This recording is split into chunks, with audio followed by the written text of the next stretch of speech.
Press के साथियों का धन्यवाद देता हूं कि आज इस कार्यक्रम में हम लोग एक दूसरे से मुलाकात कर रहे हैं और अंकित समाजवादी पार्टी के विधायक इनको शुभकामनाएं देने, इनको बधाई देने और शादी के बाद का कार्यक्रम उसमें शामिल होने हम लोग आए, जहां इन्हें बधाई शुभकामनाएं दी हैं। इनके परिवार के सदस्यों से मिलने का मौका मिला, साथ ही में हमारे तमाम समाजवादी नेता उनसे भी मिलने का मौका मिला, साथ में और साथियों के भी चाय पीने का एक अवसर हम लोगों को मिल गया है।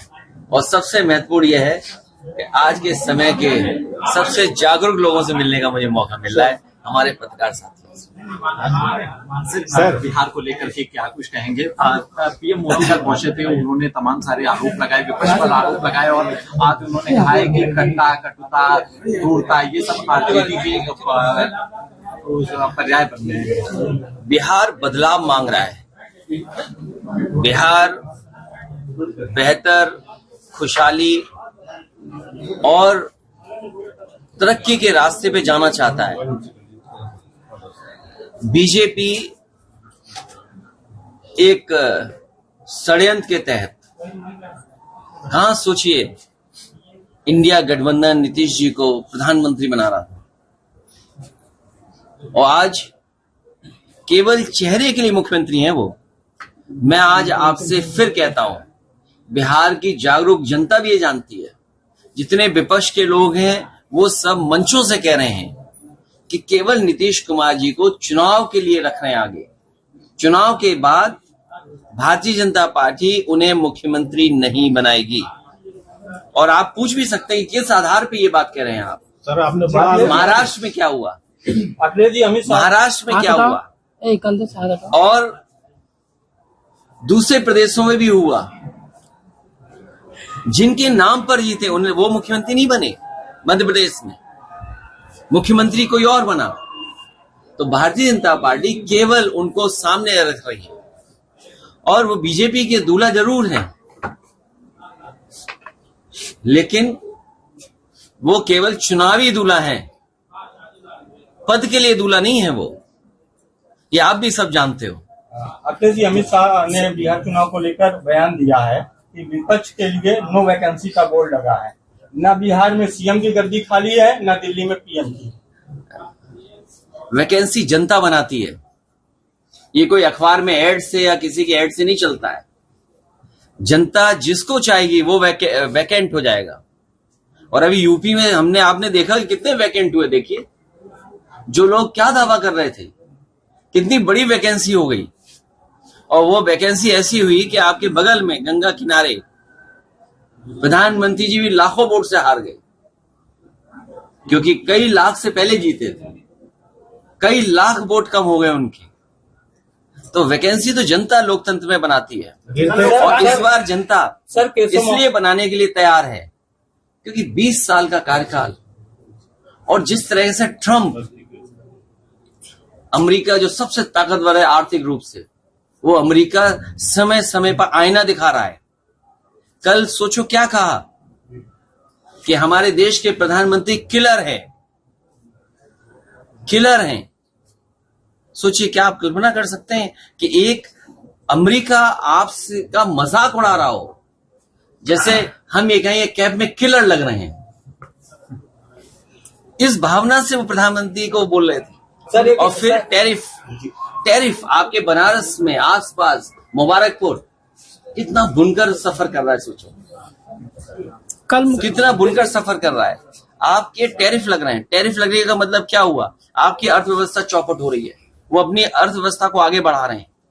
चीन से समझौता कर रहा अमेरिका। मैंने पढ़ा नहीं क्या बातचीत हुई, क्या समझौते हुए। और जो देश आपकी जमीन छीन रहा है, गाजीपुर में अगर आप जाओ, पूरा आंकड़े निकाल के देखो, 1 इंच की जमीन पर सर फूट जाता है। लोग मर्डर कर देते एक दूसरे का। खेती को लेकर के 1 इंच जमीन इधर उधर हो जाए मेड़ की तो झगड़ा हो जाता है। वो अलग बात है कि अंग्रेज आया, जमीन बांटता चला गया, लेकिन यहीं पर उसकी यादगार है। सर कल और चीन ने हमारी कितनी जमीन कम छीन ली। ये भारत सरकार अभी तक बताने को तैयार नहीं है कि हमारी जमीन कितने वर्ग फीट है, कितने स्क्वायर किलोमीटर भारत का हमारा एरिया है। क्या हम सब लोग भारत के एरिया को नहीं जानना चाहते? ये एरिया पे बात नहीं कर रहे हैं, ये डीजल महंगा उस पर बात नहीं कर रहे हैं। बताओ खाद कहाँ मिल रही, डीएपी कहाँ मिल रही, बताइए आप। किसी दुकान में मिल रही है? किसी क्या कारण है कि डीएपी खाद नहीं है, बताइए। किसान लाइन में लगा है, कई जगह जान गई किसानों की, लाइन में गई। धान बताओ क्या खरीद गया, बिहार दूर नहीं है यहां से। खाद बताइए और धान क्या रेट मिल रहा है धान किसान को। जो एक्सप्रेसवे समाजवादियों ने बनाया था, इसके किनारे मंडी बननी थी, हमारे गाजीपुर के किसान खुशहाल हो जाते हैं। मंडी बनती तो कीमत मिलती है अगर पैदावार की, सब्जियों की, अनाज की, लेकिन मंडी नहीं बनी। जो गांव पखनपुरा, कहाँ गए हमारे विधायक मनो अंसारी, जिस गांव पखनपुरा नहीं रहने दो मत ब्लॉक, उससे आगे नहीं सड़क बढ़ी, 1 इंच सड़क बढ़ी हो तो बताओ। यही सड़क चली जाती बिहार, वो सोचिए अभी तो बन रही है। मैंने इसलिए छोड़ दिया था वो 20 किलोमीटर, क्योंकि एनएचआई ये कहता है कि एनओसी नहीं मिलेगा आपको अगर आप एनएचआई के बगल में टोल रोड बनाएंगे तो मुझे उम्मीद थी कि बक्सर से जो सड़क आ रही है वो जुड़ जाएगी, गाजीपुर हाजीपुर हाईवे बन जाएगा। बताओ क्या स्थिति में हम लोग। पूर्वांचल को इसीलिए 2022 का चुनाव प्रचार मैंने गाजीपुर से शुरू किया था, और मैं जानता हूं गाजीपुर की धरती समाजवादियों की धरती है। उन्हें हमें उसी मत से, उसी तरीके से, उससे बेहतर जिताएगी। और हम गाजीपुर के लोगों को और यहाँ के नौजवानों को भरोसा दिला के जा रहे हैं। किसान खेती बाड़ी की तो मदद नहीं करेंगे। मैं जब उतर रहा था, ग्राउंड देख रहा था मैं कि कई नौजवान उस पर तैयारी करते होंगे फौज की भर्ती का। मेरे दाईं तरफ जब मैं हेलीकॉप्टर से उतर रहा था, एक ग्राउंड बनाया हुआ है उन्होंने, ऑब्स्टिकल्स लगाए हुए हैं। तो समाजवादियों का मौका मिलेगा और हम लोग लड़ते रहेंगे जब तक फौज की भर्ती पक्की ना हो। अमित शाह कह रहे हैं राहुल गांधी ने कहा है कि प्रधानमंत्री वोट के लिए मंच पे नाचेंगे। अरे मैंने क्या कहा आपसे? हम अपने साथी की टोपी देख के कहा कि ये किलर लग रहे हैं। सोचो, अमेरिका के राष्ट्रपति हमारे प्रधानमंत्री को किलर बोल रहे हैं। सर बिहार कल का आप सुनिए ना उनका स्टेटमेंट। मैं तो ताज्जुब कर गया कि हमारे अमेरिका के प्रधानमंत्री क्या बोल रहे हैं, राष्ट्रपति हमारे प्रधानमंत्री को। सर बिहार के इलेक्शन को लेकर करने वाले हैं। अमित सरकार ने आरोप लगाए हैं उसामा शहाबुद्दीन को किसी भी कीमत पर जीतने नहीं दिया जाएगा, संकल्प लिए हैं और अखिलेश यादव प्रचार करने जा रहे हैं। उसमें क्या खराबी है? हमारे आदित्यनाथ ने भी कुछ कहा। क्या? योगी आदित्यनाथ ने योगी आदित्यनाथ गए थे पृष्ठभूमि सिर्फ प्रदेश में नहीं बल्कि देश भर में। मेरे साथी ने अच्छा याद दिला दिया मुझे। सवाल वही है और जवाब यहाँ से मैं निकाल के दे रहा हूँ आपको।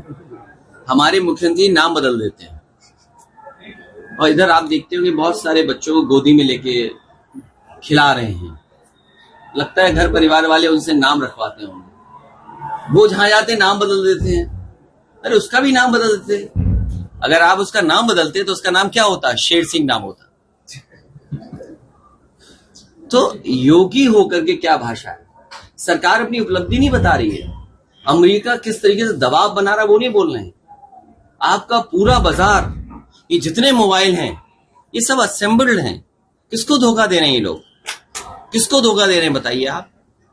और जिस तरीके से हमारे सरकार के मुख्यमंत्री जी हमें आपको उलझाए हुए इस तरह भाषणों में, आंध्र प्रदेश गूगल का, मेटा का सबसे बड़ा सेंटर बनने जा रहा है। सबसे ज्यादा वहां पे इन्वेस्टमेंट आने जा रहा है। सोचिए हम और आप क्या देख रहे हैं, क्या बताया जा रहा है हमें और आपको। और सबसे ज्यादा इन्वेस्टमेंट कहाँ आ रहा है? आंध्र प्रदेश में आ रहा है। सबसे ज्यादा इन्वेस्टमेंट तेलंगाना में आ रहा है। सबसे ज्यादा इन्वेस्टमेंट तमिलनाडु में आ रहा है। हमारे मुख्यमंत्री न जाने क्या क्या बता रहे थे कि कौन सा इन्वेस्टमेंट आने जा रहा है। सर डिम्पल जी, राहुल गांधी को लेकर एक सवाल है। राहुल गांधी ने कहा है कि रिमोट कंट्रोल से अभी तक नीतीश कुमार की सरकार चल रही थी और अब इसके परिवर्तन का समय आ गया है। तो आपको नहीं लगता है कि वो दूल्हा ऐसे वो माला किसी को पहना दे रहे हैं? तो माला जो पहनाने का है दूल्हे को पहनाई जाती है, और रिमोट नहीं। ये रिमोट की बात ही नहीं है। 100% आप भी जानते हो, ये जितने चैनल है जागरूक लोग सब जानते हैं कि नीतीश जी को केवल चुनावी मुख्यमंत्री बनाया हुआ है। चुनावी चेहरा है वो। चुनाव के बाद वो चेहरा नहीं होंगे, कोई नया बैठाया जाएगा। तेजस्वी बनाम नीतीश कुमार, कितना नंबर देंगे? मैं कह रहा हूँ तेजस्वी मुख्यमंत्री बनने जा रहे हैं। हम सब लोग उनके समर्थन में हैं। और न केवल समर्थन है, सरकार चलाने में जो कुछ हम लोग सहयोग कर सकते हैं, उनको रास्ता दिखाने के लिए, उनकी मदद करने के लिए हम लोग तैयार हैं। घर का झगड़ा सर आड़े आएगा। किस बात का? घर का जो झगड़ा है दोनों भाइयों के बीच में, बीजेपी का झगड़ा लगाने की आदत है। कभी हिंदू मुस्लिम भाइयों में झगड़ा कराएंगे, सभी धर्मों में झगड़ा लगाते हैं। और सुनिए, ऐसा झगड़ा लगाते हैं कि अपने इंजन भी टकरा रहे हैं उनके। आप सोचिए, मैंने तमिलनाडु का विज्ञापन निकाला, दोनों डिप्टी सीएम गए, अभी एक बड़ा भव्य कार्यक्रम हो रहा था, दोनों डिप्टी सीएम गए, तो ये अपनों को नहीं संभाल रहे हैं। क्या मजबूरी है जिसकी वजह से सब साथ हैं? सर लेकिन केशव जी ने बधाई नहीं दी है योगी अब की बार डिप्टी सीएम बाहर। अभी कल ने एसआईआर का विरोध किया है। टीएमसी ने आरोप लगाया कि एसआईआर की घोषणा होने के बाद पश्चिम बंगाल में 2 लोगों की मौत हो गई और एसआईआर के डर की वजह से उन्होंने आत्महत्या की। एसआईआर होना, क्योंकि बहुत लंबा हम लोगों ने संघर्ष किया, लोकसभा में भी और बाहर भी, और बिहार में भी बड़े पैमाने पर हम लोग निकले, दबाव बनाया, तो सुप्रीम कोर्ट भी साथ खड़ा हुआ, कुछ सुधार आया। जो हम लोगों को देखने को मिलता है, इलेक्शन कमीशन निष्पक्ष कार्रवाई नहीं करता। इलेक्शन कमीशन की जिम्मेदारी है कि वोटर लिस्ट को ठीक रखना, पूरा वोट पड़ जाए। क्या आपको दिखता है कि वो निष्पक्ष है? यूपी का कोई बाई इलेक्शन उठा लो आप, या जनरल इलेक्शन उठा लो आप, भेदभाव के साथ काम करता है इलेक्शन कमीशन और उसका एडमिनिस्ट्रेशन। इसलिए आरोप लगना तय। और एसआईआर में घोटाला करना चाहते हैं बीजेपी के लोग। डिम्पल जी ने मैनपुरी में एसआईआर को अलोकतांत्रिक, ये तो नई बात थोड़ी है, ये तो अनडेमोक्रेटिक इसलिए भी है क्योंकि आप बताइए, अगर मेरे पत्रकार साथी, एक मिनट, ये पत्रकारी बहुत अच्छा पूछा है, अनडेमोक्रेटिक क्यों है? जितने भी बीएलओ हैं, आप बीएलओ की लिस्ट निकाल के लाइए, अगर एक भी उसमें पीडीए हो तो बताइए, और अगर पीडीए हैं तो सूची बताइए पीडीए की। जिस मतदाता की संख्या सबसे ज्यादा है उसकी बीएलओ ही नहीं है। और जब चुनाव होता है तो कैसी पोस्टिंग होती है? अभी मैंने कुछ डिस्ट्रिक्ट के ग्राफ जारी किए थे।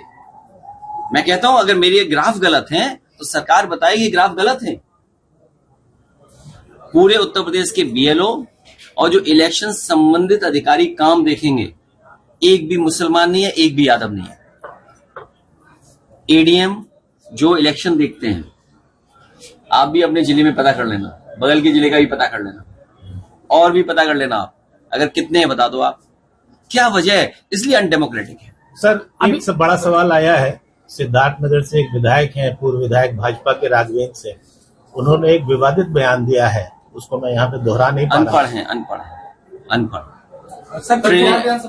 ट्रेनिंग ज्यादा हो गई होगी उनको, ट्रेनिंग ज्यादा हो गई। सर बयान को कैसे देखते हैं?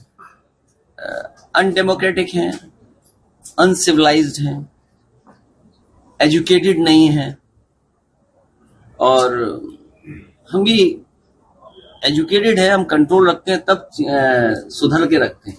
सर कल सीएम मर्यादा पुरुषोत्तम राम, सबसे वर्ड पहला क्या है? मर्यादा। ये सब वो भारतीय जनता पार्टी के लोग जो मर्यादाएं क्रॉस कर रहे हैं। सर कल सीएम योगी कहे थे कल बिहार प्रचार में, रैली के बाद से जो सत्ता पक्ष है वो ये कह रहा है कि पीडीए में डी गायब हो रहा है। पीड़ित, दुखी और अपमानित लोग, बड़ी संख्या में लोग, बड़ी संख्या में लोग, बिहार चुनाव में और पीडीए को घबरा करके, पीडीए से घबरा करके साजिश षड्यंत्र न जाने क्या क्या कर रहे हैं। कल मुख्यमंत्री पीडीए का मुकाबला ये लोग नहीं कर पाएंगे। सर कल मुख्यमंत्री जी गए हुए थे बिहार प्रचार में, वो कह रहे हैं कि आरजेडी और सपा के लोग बाबर और आजम के यहाँ सिर झुकाते हैं और जो राम भक्त है उस पर गाड़ियां चलवाते हैं। कौन कह रहा है? गोलियां चलवाते हैं। कौन कहता है? सीएम योगी। अरे तुम कपड़े पहन लो तो क्या योगी हो जाओगे? ये तो बात हुई यार। बिहार चुनाव में सपा की सरकार होगी। एक मिनट अच्छा देखिए, अभी ये पत्रकार साथी सब जागरूक शांता जानने मुझे क्यों पूछ रहा है? ये इसलिए पूछ रहा है कि हम योगी जी के फिल्म के बारे में बताएं। अगर उनकी फिल्म सच्ची होती, अगर सच्ची योगी पे फिल्म बनी होती, जो बात ये कह रहे, जिस भावना से ये कह रहे हैं, तो हाउसफुल होता। ये पहली फिल्म है जो रिलीज होने से पहले फ्लॉप हो गई।